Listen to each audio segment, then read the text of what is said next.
So sometimes I say really weird stuff, not because I want to, but it's just how my brain works. And sometimes I benefit from that personally. Sometimes our business benefits from my weirdness. Sometimes it is a problem. It gets me in trouble personally in relationships. Rarely does it get us in trouble from a business standpoint. But Kristen, this week, I had one of the weirder things come out of my mouth during a business conversation. Oh, no. And I'm not sure what the result was other than just a really awkward moment that we all shared collectively. Hello, everyone. It's the Platter Show. Kristen's back. Hello. Welcome back.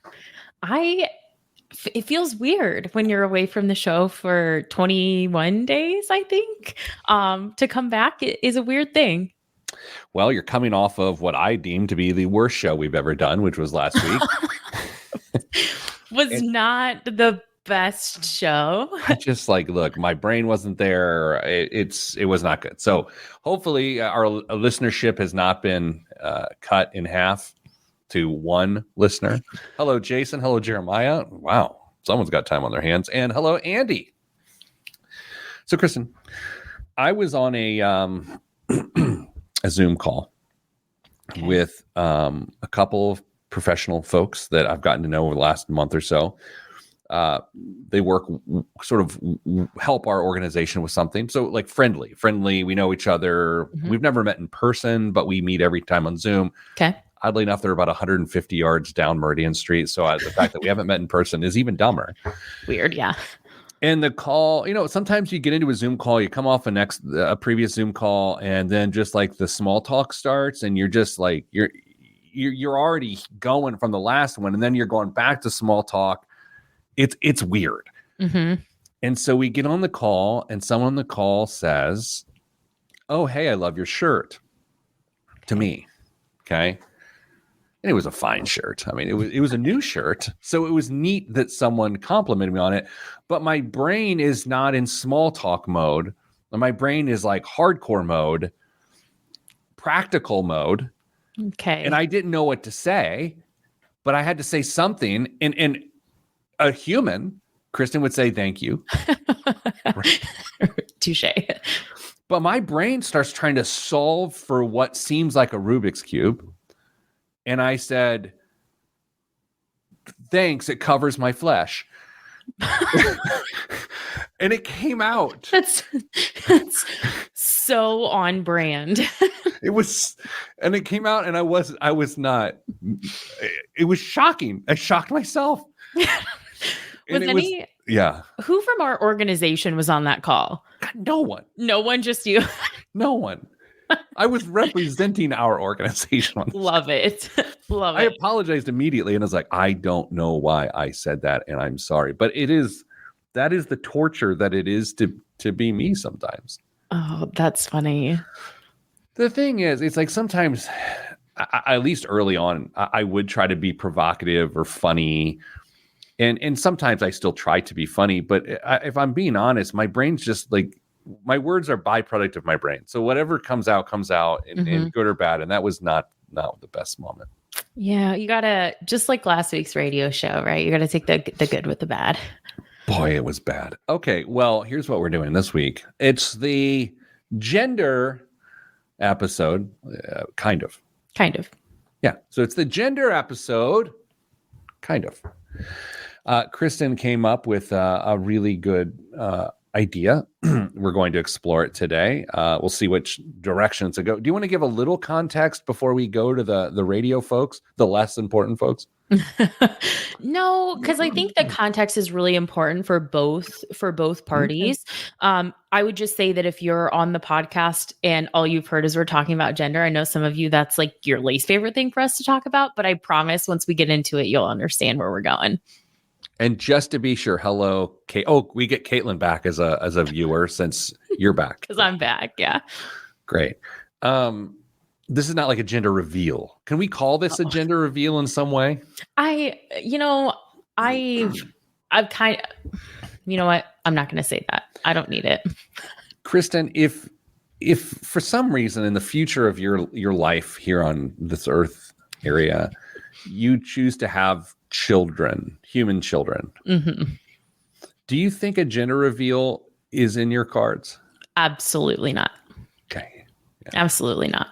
Yeah. There, no. Mrs. Planner and I, when I almost said when we were pregnant with our daughter, which was fine, but sure, I had a sore back, but it was a poor shoe choice more than anything.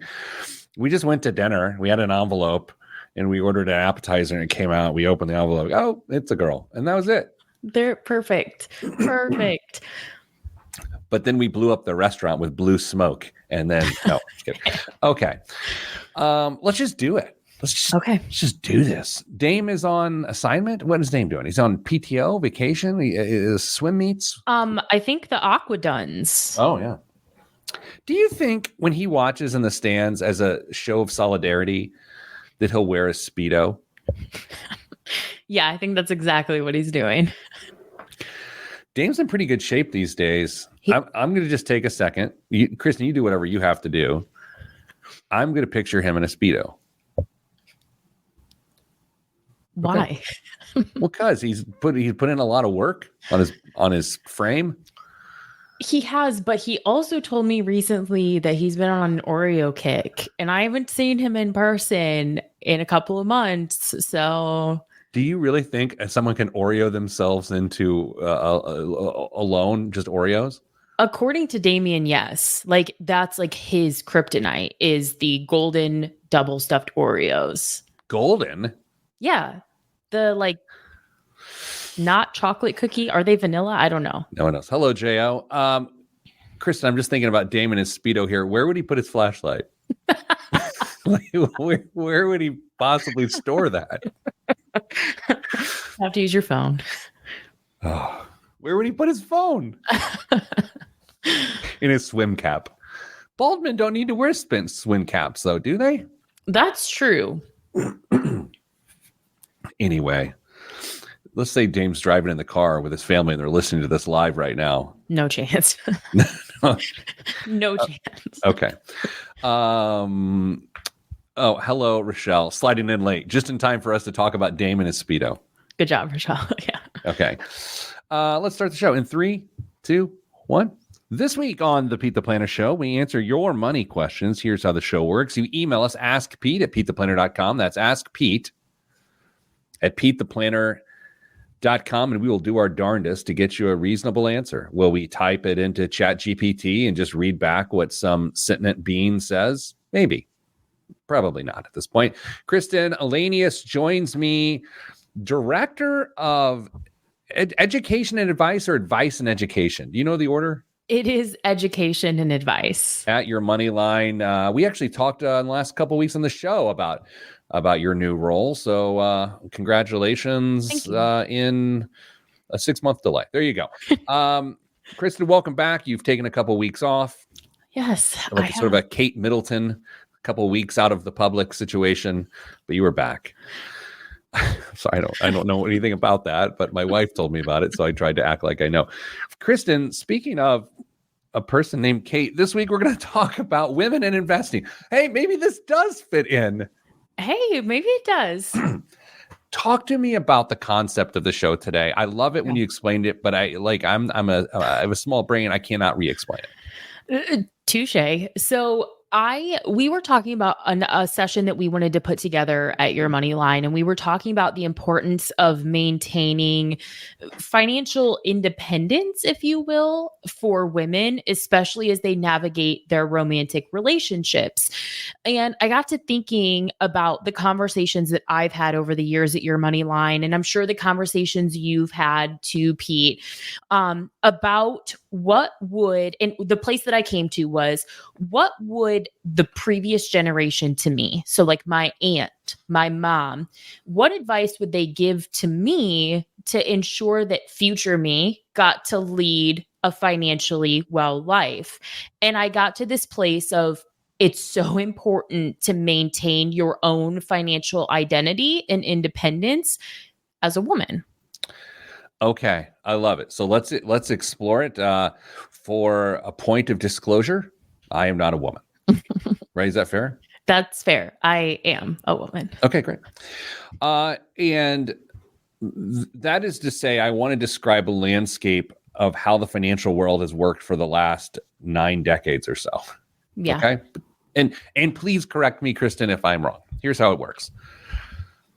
Men have typically been the breadwinner within the majority of time within this 9-decade period. Mm-hmm. From a social perspective and how families and relationships are socialized, men have been the predominant decision makers over the majority of that time frame. Mm-hmm. Wealth as accumulated for the majority of that time frame has been accumulated in men's names, not even in joint tenancy, but in men's names.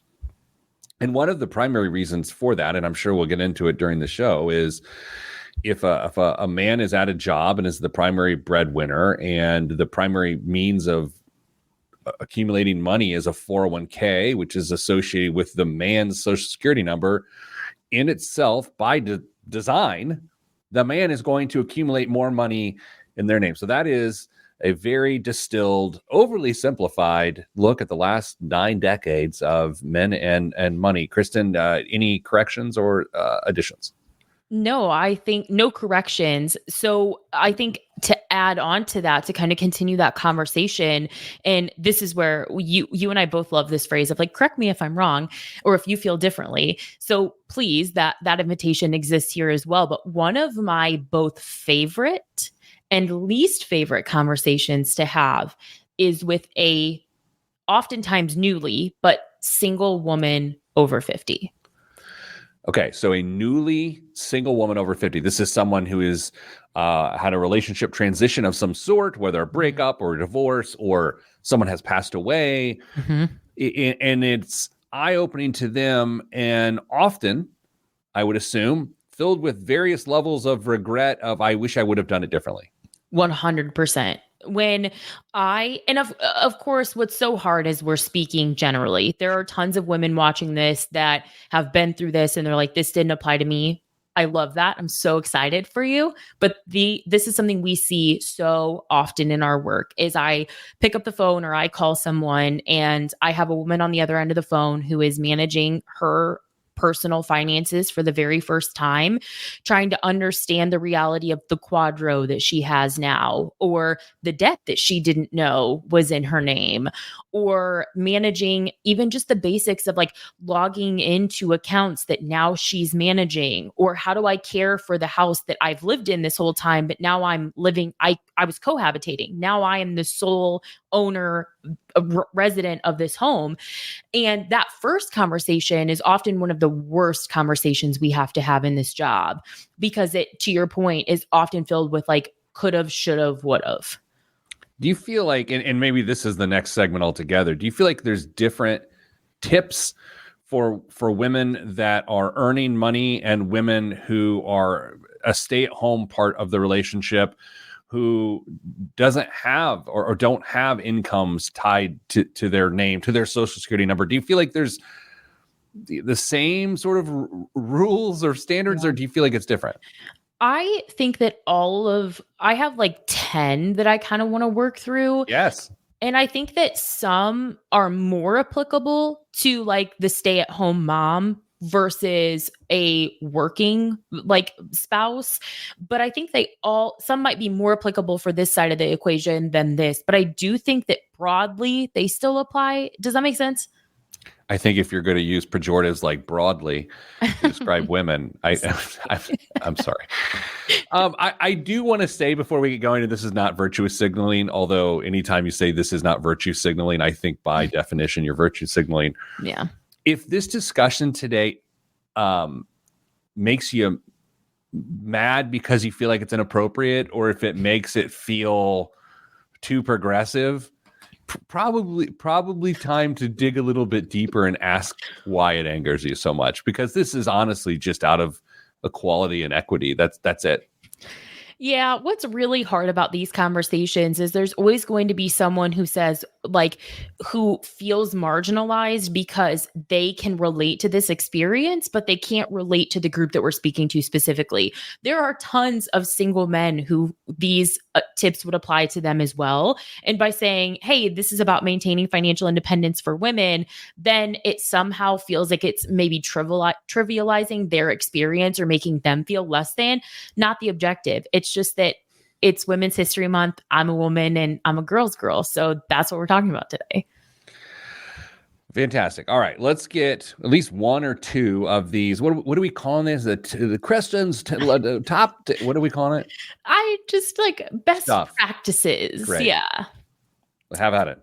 So I think we have to get this one out of the way because if we didn't say it, it would be like, why didn't you say it? But it's also a no duh. It's just communication. Like you have to talk. We talk about that all the time on this show, but you have to talk about money in your household, whether you're the traditional income earner or not. I think this is, it's both an obvious statement and something people avoid because it can break down real easy. Because I'll say at least 20, 30 years ago, maybe a little bit longer, but probably not. If there was an earner and someone who wasn't earning, sometimes dollars equaled votes, right? It's, hey, I'm making the money. I'll decide what we do with it. And that is certainly the way it was for quite some time. It's kind of gross in retrospect. And so, yeah, I think people kind of sweep this under the rug from the very beginning because communication can be difficult. Now let's do this. I know we've hit one of your 10 of your best practices, but we needed to set it up for the whole show. The rest of the show is dedicated to this topic: women and money, separate financial lives together. How does all of that work? It's all going to be driven by, of course, Kristen Lanius, Director of Education Advice at Your Moneyline, right here on the Pete the Planner Show. I'm Pete the Planner. Yeah, Kristen and Co. Really? Do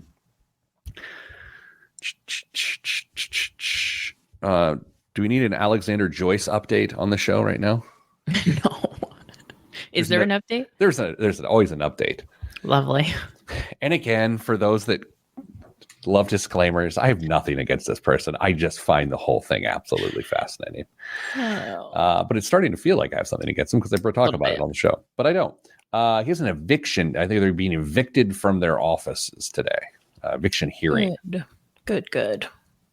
Look, I just don't want people to be taken advantage of. Here's the other thing.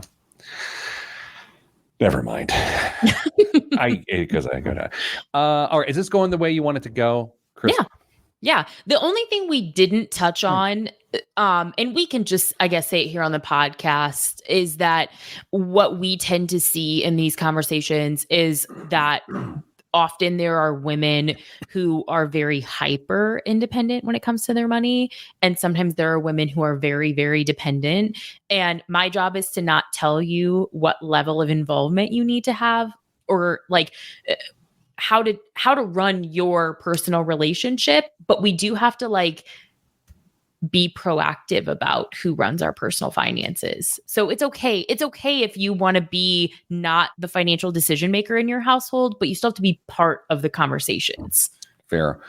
Hello, Lil Spence. Hello, Chris. Amy, welcome.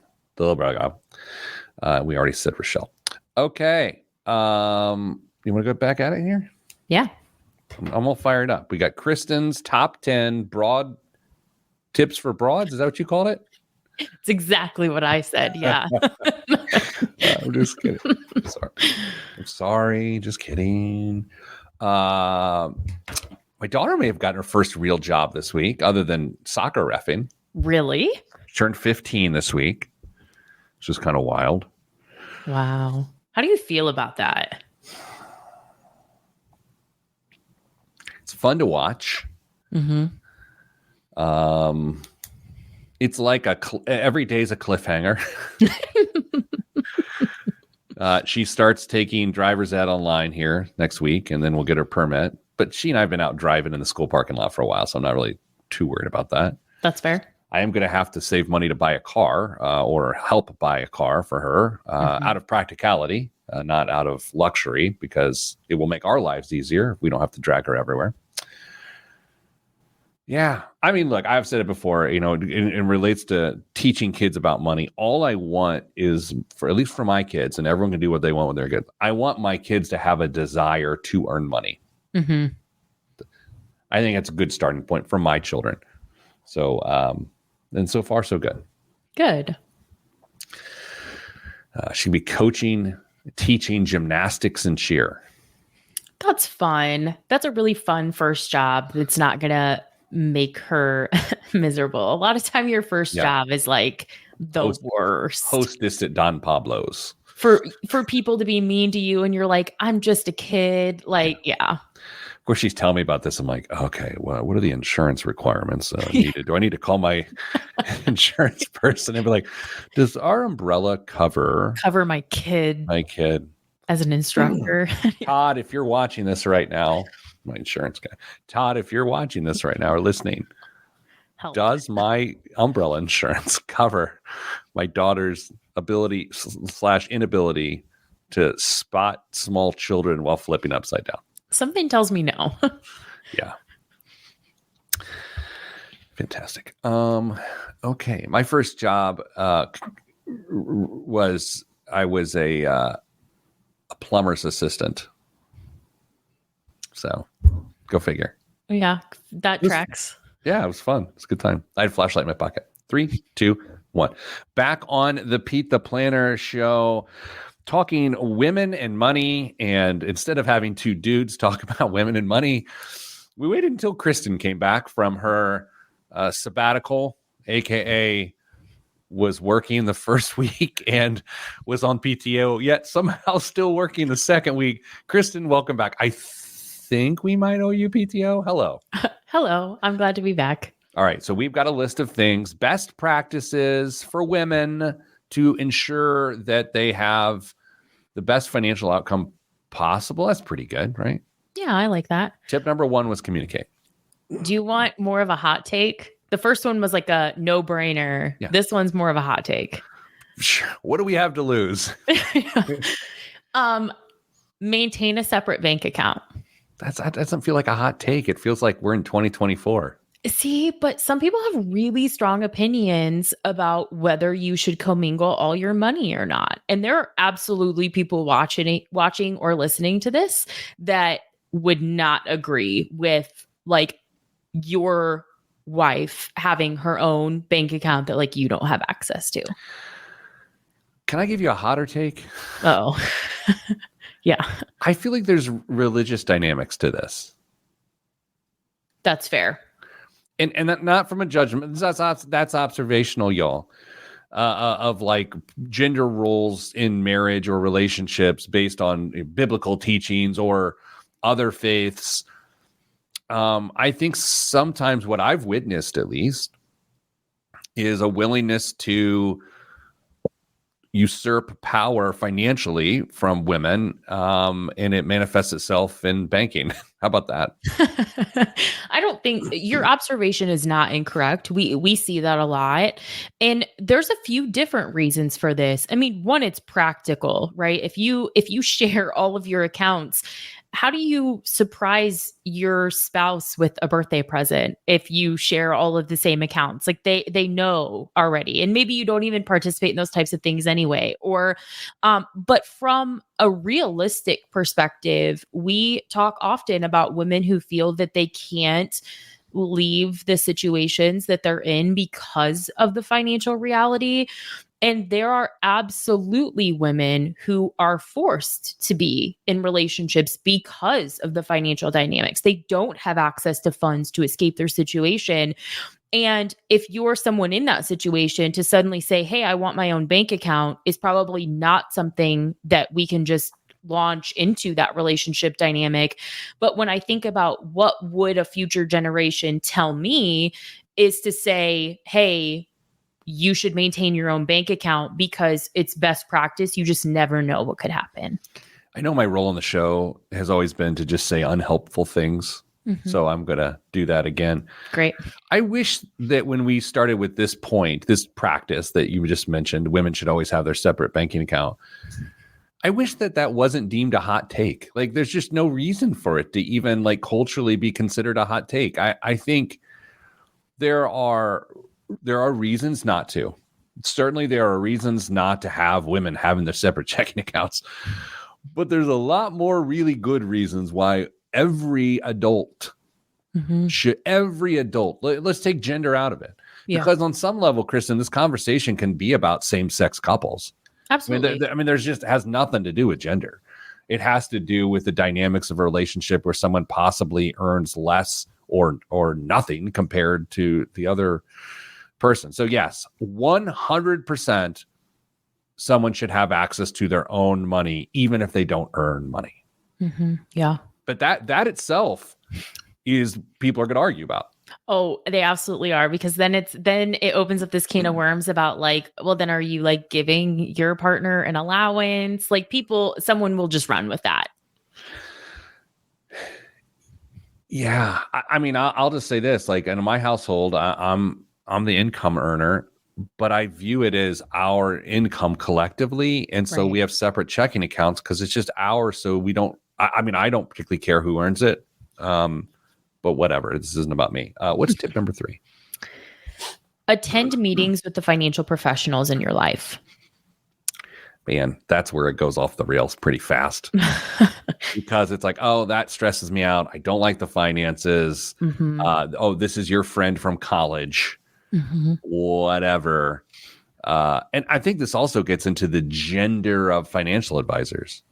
It does. And there's a stat that I use in a presentation that I give sometimes that 7 out of 10 widows change advisors within 1 year of their husband's death, which 7 out of 10. So what are the reasons for that? Is it because maybe I moved then to be closer to kids or grandkids, so just geographically I needed to change? Was it because when I sat down with this individual as a widow, I said, I don't know why we ever worked with this person in the first place? And there could be a number of reasons why that happens. But what I know to be true is a lot of them are because those women are not participating in those conversations. And if we are participating in those conversations, would those outcomes look different? Or would we be talking about different things if I were in the room as the woman in that relationship? So I've got, I don't know, hundreds of, if not thousands of friends in the financial industry, thousands of friends in the financial industry. And most of them are men. And so when I say what I'm about to say, I risk them getting mad at me, and I don't care. Seek out a financial planner who is a woman. And there's a lot of practical reasons. There's a lot of studies around risk and discernment and just so many different things. That's not to say fire your male advisor, but if you don't have a financial advisor and you're going to dip your toe in the water, start with a woman. Why not? There's just no reason not to, especially if you're a married couple, because it will keep both people interested. Yeah, it changes the dynamic, the perspective of the conversation. I think that's a great idea. It is. When I was a young whippersnapper growing up in this financial industry, the best, most well-respected financial advisor in Central Indiana, who was CFP, Certified Financial Planner of the Year nationally, I believe a couple times in a row, was a woman by the name of Elaine Beadle, who still to this day is just a powerhouse in the financial world. And I hate that there has to be this trailblazing aspect of gender still in 2024 in financial advising, because it's kind of silly. Even if you go the who can you trust route, how many Ponzi schemes and fraud cases have you seen with women as financial advisors? Let me do the none, zero, none, literally zero. I've never heard of one. So there you go. You'll get an email about that now. I don't care. I don't read my email. What's next? Oh, we only have a little bit of, man, this is 3 segments. I told you are we on number 3? We're on like 3 or 4, I think. Okay, what's next? This one is a huge can of worms, so we might have to go into the next segment. Work to maintain retirement equality. I don't know what else is on your list. Yes, you sent it to me, but it's not like I do show prep. Absolutely Chris, I can't imagine anything else we're going to talk about today is more difficult than what you just said. I know. That's why I probably shouldn't have said it with like less than a minute to go in the segment. Just on earnings alone, because of the way employer sponsored retirement plans work, it's virtually impossible. It's virtually impossible. Mm-hmm. Yeah. You absolutely have to be really proactive about is in dual income houses. This is hard in dual income houses too, to say, are we saving at the same rate? How is this working for us? And we can dig into that more in the next segment. And that's exactly what we'll do, because a 401k is 3x what you can put into an IRA. And we'll explore why that matters next on the Pete the Planner Show. I'm Pete the Planner. I love that we're doing a show on gender, and I just physically gave you a wrap it up and quit yapping sign on camera. It's fine. And I'm so uncomfortable. Hey, can you quit being so lippy? Can you quit taking up all my airtime? Gee, mini Christmas, so shrill. I'm sorry. Everyone knows I'm joking. I don't mean those things. So last week I did watch the show back, and why? Between you hate yourself? Yeah. And between the first and second segment, maybe you asked Dame if you guys had a third segment, and he was like, no. And you did this, like, you were like, where's Kristen? And you were like, Kristen. And it was giving Tom Hanks in Castaway calling for Wilson. And I almost clipped both of them and sent it to the both of you, but I didn't feel like putting that much effort in. So since we're talking about women today, I went on a hot date yesterday at lunch with a woman. My wife. Yeah. I love my wife so much. But I've yet to cross over to the bumper sticker that I love my wife bumper sticker. That's good. Yeah. I think we've actually talked about the I love my wife bumper sticker in like the practicality of it, and like, who is it for? Is it for your wife to see it? But I mean, it's bumper stickers in general. It's like, who is, so let's say there's a guy with a beard who's wearing like dark Lee jeans. Like, I'm just painting a picture for you. Okay. But he's got like on white Reeboks. Okay. And a rugby shirt, but not like I play rugby, but I bought this in 94 and it still fits. Okay. And he's got a Ford Splash truck, and there's a bumper sticker that says, I love my wife. And he gets out of it, and he's got his cell phone clipped to his belt. I'm just painting a picture. I mean, nothing specific here. Who is the bumper sticker for? Is he trying to inspire me to go rugby? Is he trying to tell his wife, who's not convinced because this guy's got so many options? Like, Kristen, who is the I love my wife bumper sticker for? Is it for the kids? No. It's for the wife's friends.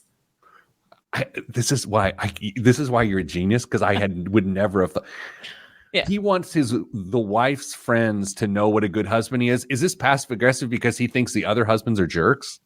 It's an alpha male thing among their respective partners is what it is. Yeah. By the way, Eric may have made the point of the year here in the live stream. Hold up, Kristen making a movie reference. Kristen, we had a team activity yesterday, and I was not concerned that when it came to the movie quotes section of the game that you were going to do well, because you've never seen a movie. No. How is it that you just made a Tom Hanks Castaway reference? It is one of the very few movies I've seen, and for what it's worth, I got none of those answers right yesterday in the trivia game, and no one is surprised by that. Have you ever seen a I love my husband bumper sticker? I, in a previous version of my life, lived in a circle where there were a lot of bumper stickers. And wait a second. We're going to have to talk about that off the air because I have to ask some very pointed questions that are inappropriate to ask. Okay, you Because can there's ask just too those much. questions. You can ask those questions off the air, but I've seen a lot of those types of bumper stickers in my life. Yeah, I have. But I think they were, again, this is not here to start peeling back the curtain on your life. That's not the point of today's show. But I have to think that it didn't say, I love my husband. I think there was another word. Uh-huh. Okay. Yeah. Oh, it's so cryptic. People are dying to know. No one cares. No one cares. But you know what? That's arguably a little deeper than the relationship itself. I mean, there's some other elements at play there. Yeah, but we'll talk about it off the air. Who on our show? No. Let's go that direction. Who on our show? Because I was about to say who in our organization, but we don't need to bring people who didn't ask to be part of it. Yeah. Who in our show is the most likely to have an I love my significant other bumper sticker? It's got to be me. I was going to say Damien. Are you kidding? You think so? On their like more family vehicle though. He's a car guy. He would never put a bumper sticker on anything. He would not put a bumper sticker on the car that he drives, but on the vehicle that you think you're going to put a bumper sticker on your car? No. I love how neither of us thought it was me. It is absolutely not me. Not going to be me. I feel like your person would put an I love Kristen bumper sticker on something. Absolutely not. Absolutely. Not even a little. I feel like I want to make a custom one and send it to him. No, absolutely not. Okay, let's do the show in 3, 2, 1. Back on the Pete the Planner show, talking women and money. Here's the thing. We are not yet in a world in which women are on equal financial ground. Just plain and simple. You can't say it much differently than that. Some of it are centuries of economics and socialization and discrimination. And some of it we can address with the stance we take in our own households. Our hope today in listening to this discussion is that if this upsets you, then it's a good opportunity for you to ask, why is this so upsetting to you? Kristen, here's what I've learned about myself. When someone says something about me, to me, and it upsets me to no end, I have to breathe and then figure out why it's so upsetting. And oftentimes what I find is that I'm the jerk. Yeah, I get really defensive too, because I try really hard to always be putting my best foot forward. So when I feel called out, immediately I am defensive. We're back to this one. We go like try to have, what do you say, equal balances, or try to create a scenario in which retirement accounts, specifically qualified accounts that you generally don't access till you're 59 and a half, that there's some level of equality within those accounts. As a person, as a one income household, that would be really, really, really hard for us. Yeah. Yeah. It's not going to work in every situation, but even in those dual income households, it's so important that we're saving for retirement at the same pace. Even if there's income discrepancy, it's like, okay, but we're both saving 10% of our income, so that at the household level, we're saving 10%. It doesn't necessarily have to be. So I take this back to a conversation that I had some years ago about a couple that were very, very proactive about this, where the husband said that they actually contributed more as a percentage to their wife's account than his account, because that was really important to him. That if, of course they planned to spend their whole life together, but they felt like their income at the household level was all the same. Like, this is our income. So why shouldn't our retirement balances reflect that? And the reality is that if they would separate as part of their divorce, would she receive some of that money? Perhaps. But I think it was just like, it was really, I think, touching to me to hear him say that that was so important to him, to make sure that she felt like she had equity or equality in their retirement accounts. Did that person have an I love my wife bumper sticker? Probably, yeah. This is interesting because what I can hear the other perspective on this is, what's it really matter? Our money is our money and it's hers as much as mine. But if that is the approach and you try to mitigate risk, like what could go wrong, she is still bearing the brunt of the risk in that scenario, as far as I'm concerned. Yeah. And then you get into these situations sometimes, like Dame had this really, really great case not long ago where a woman received a qualified domestic relations order, where she received retirement dollars as part of her divorce. And then she was concerned about not being able to support her children because she was still raising her children. She had full custody of them and was looking at potentially using some of those retirement dollars. And when those dollars come from someone else's retirement account after the fact, they feel different. Mm-hmm. And I'm like, wait a minute. If we wouldn't have received these dollars as part of a divorce, my advice would be absolutely don't touch the money to sustain your household. But the conversation feels differently because of the origin of the dollars. So I think that's part of the dynamic too. What other best practices should we consider today? Make sure you know your shared liabilities. Make sure you know your shared liabilities. By liabilities, do you mean debt? Anything that your name is on. Is it your mortgage?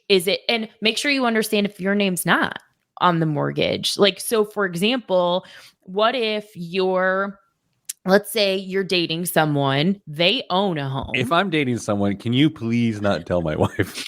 I am a girl's girl. I'm telling your wife yesterday. Okay. I would not date anyone. I don't want to get in shape. Go ahead. Continue. So if you're dating someone, let's say I'm dating someone and he owns a home and I then move into that home, we get married, that home's in his name. What happens in the event that there's a split, or especially if we're not married and there's a split? I don't have any claim to that home. My name's not on it. I'm not building any sort of credit in my name. So that side of the scenario, the equation is super important, but also understanding what your name is on is supremely important. Okay. I was listening to you and I'm considering every word you're saying. And at times I'm going, it's a good point. In a perfect world, yes, this, that. But then you say, because if you don't, then maybe someone is not building credit. In the event that something happens, they have no credit. Hook, line, and sinker. You got me. Like that alone is reason to do this. Yeah, that's actually one of my tips, is to build and maintain credit. I can't tell you how many times I've worked with someone, we're looking through their financial reality, and then we pull up their credit report and I'm like, what is this? And they're like, oh, it's a car. And I'm like, I thought you didn't have a car payment. And they say, well, I don't. And I'm like, your credit report says otherwise. And they're like, oh, that's my ex-partner, my ex-spouse. It's their car, but they didn't have good enough credit to refinance it, but they drive it and they make the payments. And I'm like, but what if they don't? This is enlightening. I'm so glad we're doing this. What's next? Get a prenup. Okay. Wait, so earlier in the show, you have separate banking accounts. This is the hottest take we're going to have. I didn't say hottest. Well, you were like, this is a hot take. And now we get to just casually, hey, get a prenup with no warning. No warning. What if I was drinking a hot beverage? Well, the good news is though the radio listeners can't see you, I can, and you weren't. And as the show goes on, I feel as the show goes on, I get less concerned sometimes, I think. Sometimes I forget that you've been on the show for less than 2 years, correct? Yeah, actually. You're so good at this. You're so good at this. Thank you. And it's like, I just had a moment there. I'm thinking 2 years ago, what just happened, which to others may not mean and feel like anything, couldn't have happened, and it happened. And I feel good about that. That being said, prenuptial agreement. Here's the thing. You have one if you're married. It's just that the state made it for you. Oh my gosh. What are you writing Hallmark cards now? No, I heard that from an attorney some years ago and it just really stuck with me. It's cute. It works. And it's true. Yeah. Like the state has a plan. And if you don't like that plan, then maybe put one together on your own terms. Every time I think of a prenup, I think of, hey, if you love me, you get a prenup. And then I think, well, if you love me, you wouldn't ask. And then it just like goes back and forth. It's like gift of the magi. I sell my watch to get you a clip for your hair, and you sell your hair to get me a fob for my watch. It's the gift of the magi. Anyway, what? You've never read Gift of the Magi? No. I take back what I said about 90 seconds ago about you. So if you've just given this tip, and this is something that you would personally employ if necessary. I absolutely, if I got married, would have a prenup. Yeah. That wasn't a judgmental, but it sounded like one. A little bit, yeah. This is not the best topic for me. And the reason is I've been married. This is my 24th year of marriage. I got married when I was a child. I was 22. My wife was also 22, and she actually looked like a child at the time. So it just feels like me not knowing what I'm talking about by trying to talk about this topic. So I am just going to be a listener on that one. Can you hit us with one more with 10 seconds left? Work with either a financial therapist or a licensed marriage family therapist as part of all of this. Wow. Now I got a new advisor, and they're a therapist. That sounds expensive. Coming up after the break, you know what else is expensive? The biggest waste of money of the week. And the news right here on the Pete the Planner Show. I'm Pete the Planner. The winning channel just lit up. Did it? Take a look. I am. Okay, that's good. That's good. Lovely. Okay. Go, Leah. I am so proud of you. You're so good at this. Thank you. That's so kind. Well, I don't know. I don't know if it is or not. It's just the truth. I was telling your boss about this just the other day. So there you go. Thank you. I am in fact not your boss, which is best for everybody in the world, especially you. I think it would be really interesting. I feel like if you were my direct supervisor for like this interaction specifically, I don't know if it would be like, I think it would be different. So I'm glad you're not. Yeah, no, I think no one needs that. Anywho. I only have 3 news stories, by the way. So please don't, after the third one, please don't say what else is in the news, because nothing's in my news. You know what? Let's see how good you've gotten at radio by saying that after the third news story. Don't. With the average age of those getting married on the rise, she's not wrong. She has a name. I'm just kidding. Sorry. People are already established versus 2 broke kids getting hitched. That's right. That's Sarah and pardon me, Mrs. Planner and I. Oh my gosh. I'm not. It's not that I don't mention her name because it's like Voldemort. It's more of. It's more that she just doesn't want to have anything to do with this. That was fabulous. Yeah, I have a milestone birthday coming up, so maybe I feel that's like why. 50? Yeah, I feel that maybe that's why I lean more into being okay with that, because I think if I rewound the clock 10 years, I would be like, if you love each other, why are you getting a prenup? Like, I think the wisdom came with my age there. Yeah, I'm an older fellow. First soccer weekend, official soccer weekend of the spring starts tomorrow. Tournament for young Theodore. Very excited. I can't relate. I have to say, my greatest pleasure is sitting on a sideline watching my kids do whatever activities they're doing, but I love watching them play soccer. I love that. Okay, so that's interesting because as LinkedIn user, unfortunately on our side, no, you don't. I'm sorry. Funniest thing is LinkedIn user just tried to trash me and say, I have a name too, Peter, but it comes through as a LinkedIn user. So you, in fact, do not have a name, ma'am or sir. Good day to you. So what's really interesting is, as an observer, I when I live by like an area where there's multiple baseball fields and diamonds and the tennis court and all this stuff in a park. And I don't feel like most parents are enjoying their time. Personally, when I walk by, it just doesn't really seem like your reality is what I'm seeing as far as the masses are concerned, which is interesting. I don't want this. Here's why I enjoy it. Okay. And this is me. This is me alone.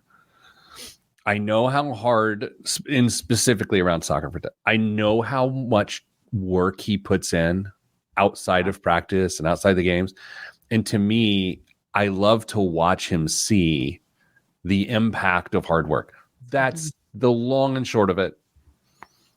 And that's why that specific thing is more exciting. Like, I watch him play basketball, but I don't feel the same way because he doesn't work like that outside of basketball. So that's hey, I realize, listener, you don't care. I understand. I don't know why I started talking about that. I asked. Thanks, Kristen. You're welcome. Okay, here we go. In 3, 2, 1. This week's biggest waste of money of the week, right here on the Pete the Planner Show, is... Oh, I'm pulling it up. Everyone calm down. Yeah, there it is. The burial crypt near Marilyn Monroe and Hugh Hefner.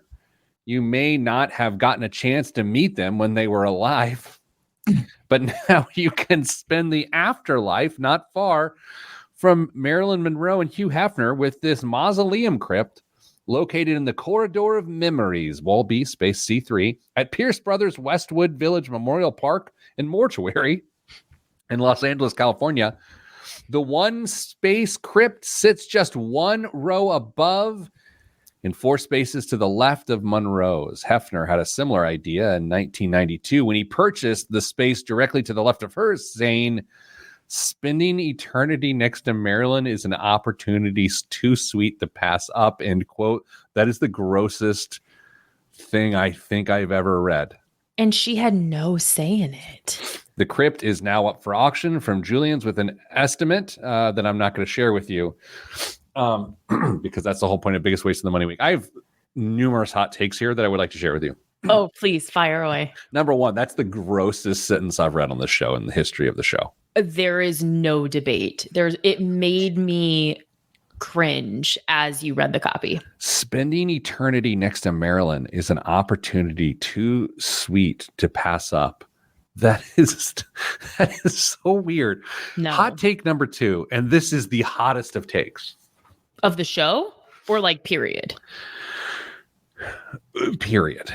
All right, here we go. I believe it's heinously selfish to buy a burial plot in any capacity. Oh, I know. And I know that I'm like I love to go visit my grandpa's tombstone or what gravestone, whatever you call it. I that is meaningful to me. But for me, I'm like, hey, I'm going to claim this spot on the earth forever. Good luck, everyone else, finding your own spot. This is my spot. Like, I personally find that really selfish. Am I judging others who do that? Kind of no. But for myself, it's like, hey, I know that this world has theoretically been here for millions of years and will last at least another 130 or so. But this is my spot. Kristen, what say you? To your point, we're told that we're running out of the Earth's time, so maybe it's not as big of an issue. But also something in the copy that caught my attention was that you said this is in LA. So yeah, that's what's really hard is like in a place where there's like seemingly never enough housing and there's such a premium on housing, like taking space forever is a hard thing because like so many people want to be there. So Kristen, there is a starting bid for this, but then there is also a prediction of where people think it'll go. Oh. How much do you think? You can choose either the starting bid or you can choose where it'll end. ¿Por qué no los dos? The starting bid is it 50,000? Oh my gosh, it's $50,000. Yeah. Look at And me go. I mean, this is your show. I It mean, is. Kristen and Co. is a thing. Mid six figures is where they think it'll go, and it That just is seems like a crazy. giant waste of money. That is crazy. I truly believe this, and I've shared this with Mrs. Planner. I have very specific wishes in the event. Like I want balloon animals being made by clowns at my service No. because I don't like clowns, and I think it'd be really funny, and it would make people so uncomfortable. I will not be in attendance. No, but like, think how funny that is. No, that's awful. Okay, first of all, your service is not about you, it's about other people, and that's not very kind. But it's my go away. It's like a gift bag at a kid's birthday party. It's like, hey, here's a balloon animal, or like, hey, this clown made me a dachshund out of balloons. Pete's dead. I just think that's so funny, and I would like to share that with others. Oh my, I won't be there. What's in the news this week? 4 years ago this week, the World Health Organization declared COVID-19 a pandemic. We love to talk about these unprecedented times. So here's a quick check-in on 5 key metrics to show you how life has and has not changed. So I thought we could kind of guess at these, okay? Okay. So the number of days Americans spend working from home has increased by how many times? Well, I mean, that's a weird question because there's only 5 work days a week. No, like, so this is hard because of the way they wrote the statistic. How many fold? Is it like 3-fold, 10-fold? 3-fold. 5-fold since 5-fold. 2019. I don't even know. I don't even know what that means, other than you stretch it out beyond like how many a month or whatever. Yeah, that's a thing now. Yes. Tell us how you feel about people working from home, Pete. I think it's great. You're at home right now. I worked at home one day last week or 2 weeks ago. Got a ton done. See, I love working. I've evolved a little bit. That's so great. I'm so happy for you. Yeah. Okay. Domestic air travel. Are we at pre-pandemic levels? Are we still not quite back to where we were? Are we back? Are we past where we were pre-pandemic? I feel like we're past where we were. Absolutely. We are above pre-pandemic levels of air travel. Okay, good. Live Nation just had its best year in history in 2023. How many million tickets do you think that they sold in 2023? It's my household 0. I have no idea. If you want to talk about the black box of knowledge that exists for me, it's anything to do with live music. I know nothing. They sold. You don't want to take a guess at how many million tickets? I don't, Kristen. There's 2 things I am terrible at: population in general. Yeah. And live music facts. So you've just taken the both of them. Okay, I'll give you my best guess. Okay. I'll give you my best guess. I can't wait. 7 trillion tickets. I don't know. I said million. I don't know. 620 million tickets in 2023. It means nothing to me. It's monopoly money. 720 million tickets. 620. 620. Oh, okay. Well, that matters. So that's more. Yes, they had their best year. Of course they did. All my buddies hate Ticketmaster. Zoom shares are down what percent? Okay. Since March 11th of 2020. 40%. How did you know that? It was a guess. That was right on. Zoom shares are down 40%. I'm a business person. Yeah. Hey, can I ask a question about concerts real quick? How many concerts have you been to in 2024? In 2024, if you need to just say the last 30 days to be able to count, that's fine too. I think 2. In 2024? Yeah. That's it? Yeah. It's the spring, summer's concert time. It is? Yeah. I'm trying to go to a concert tonight, so cross your fingers. You need a I love my partner bumper sticker to pull that thing off. No. Hey, so how many will you go to in 2024?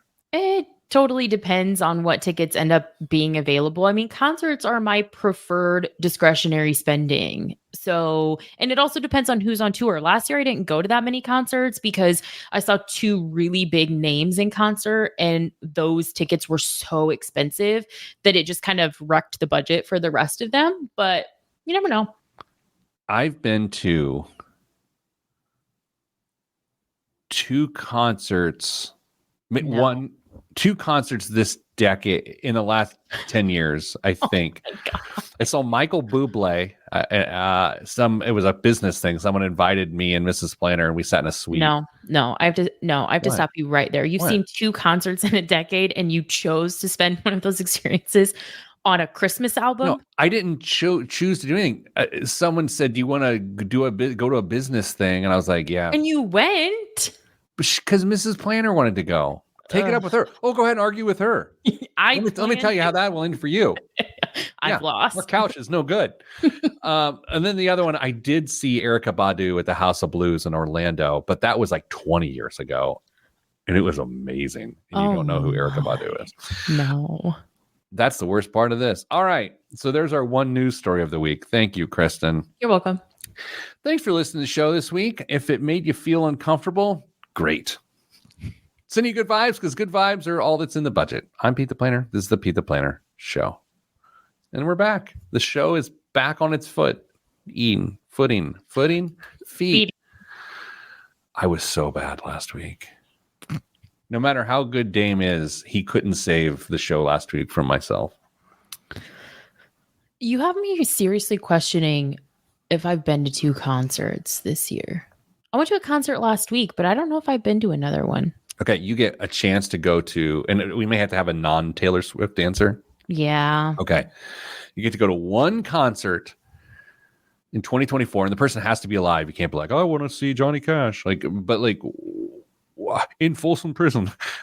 What act are you going to see in 2024? How close I get to be to the stage absolutely is a factor because they're, well, for certain yes, it is. But I really wanted to see when they did their world tour, when it was Def Leppard, Joan Jett, and Motley Crue, ? I can't remember. There were 5 hair band dad rock 80s rock bands that went together, and I couldn't justify. I was only willing to go if I could be close to the stage. I didn't want to be in the nosebleeds of Lucas Oil, and I couldn't justify the ticket price. Okay, I want to do a little word association. Oh no. Okay, ready? Indoor stadium concert. First word that comes to your mind. Cody Johnson. Okay. Outdoor summer concert venue. First thing that comes to your mind. Alcohol. Okay. Now I'd like you to ask me those questions. Indoor stadium concert. First thing that comes to mind. Parking. Outdoor stadium concert. What's the first thing that comes to mind? Traffic. Yeah. I can't imagine. When I think about the Michael Bublé concert that I went to, whenever it was, I still think about the traffic. And I had a 2-week strategy that I employed to get a good parking spot, and I snaked everyone. By far, I made Mrs. Planner had to run after the concert was over. She was in heels or whatever. No, and I was like, "Let's go!" And she's like, "Why are we running?" It's like because there are literally thousands of people trying to head towards the roundabouts. We gotta go. Yeah, it took us an hour to get out of the parking lot at the United Center last week, and we got home at 3:45 a.m. That ain't the life for me. Yeah, because when you guys were like, I wonder if Kristen's watching the show, I had just woken up. Yeah, I was sleeping. Well, this was delightful. I hope people get mad about this show, honestly.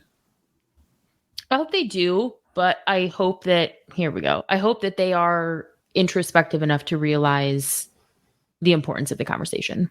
What I do not want to have happen, there's a woman listening to the show who has, I'm using air quotes, which is always helpful for a podcast, has done it wrong. Yeah. I don't want them to feel disheartened or like a loser. I don't want that. I think I would rather it be more empowering of let's go. Yeah. And the other side, the thing I didn't say in the beginning, and maybe I should have to kind of prevent some of that, is that the reason why conversations with single women over 50 are some of my favorite is because I know statistically the chances that this woman gets her financial life in to be in the best place after the fact are so high. Like there's no one that I count on or that I think that I can count on quite like someone who calls me in those situations, because she's going to figure it out. That's just the reality of the situation. Thank you for putting this together today. You're welcome. I'm going to go to a meeting now. Good luck. But I'm not in a rush, Jeremiah. So calm your boss hog of liberty down. Yeah. Podcast reference. Kristen, what are you consuming media-wise right now that is interesting and you want people to consume? I am listening to the Matthew Perry autobiography. And it's very eerie. It starts with talking. Have you listened to it? No. One of the very first sentences is about how you should consider something to the effect of, you should consider that you're hearing this from beyond the grave, because he narrates his own audiobook. And now after his passing, like hearing someone kind of like talk about something that came to fruition is a weird thing, but I am listening to it, and so far very good. I am listening to Say Nothing, which is a true story of murder and memory in Northern Ireland. It's by my favorite writer, Patrick Radden Keefe. I've avoided this book because I have no interest in the topic. However, I love the writer so much, I'm trusting him to take me down a compelling path. The audiobook narrator is Irish, so it's an Irish accent. So I'm going to try to blow through it on St. Patrick's Day here in a couple days. On 2.5 times speed. Yeah, exactly. Yeah. That's how you learn. Oh, and also Love is Blind. Great season. I'm going to just acknowledge that those were words. Yeah. Somebody Feed Phil on Netflix. Amazing, amazing show. Okay. We've lost each other now. All right. Everybody, good luck with your lives this week. I hope they go how you want them to go. Kristen, always good luck with your life. Thank you. Stay getting money.